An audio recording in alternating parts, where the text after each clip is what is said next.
siguro, Chocolate lang. during the situation there, kailangan mapalabas ninyo yung sa solution, mapalabas natin yung importance ng food production and Marinig na sila lang. Ha? Sa marinig. Marinig. Marinig na. Ba't hindi ko matinig? Ano, i-approach ko ba? Ikaw na bahala. Hindi, sasalubungin Hindi, mo. parang teaser na kagad. Karapas pa ng base. Makakawalan ng aso. Sa lawan ng daan eh.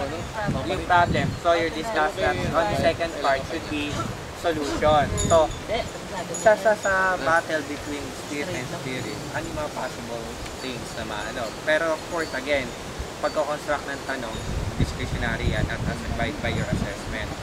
Yung health, ano na natin, problem na natin. Oo. Production. May pasok dapat yan yung food production and health. Ano importance nito for the preparatory? Kasi ito na yung light na maaaring ibigay after the darkness. Nangyayari ko ngayon sa ating gobyerno. Kung may papalabas mo, doon na natin ngayon siguro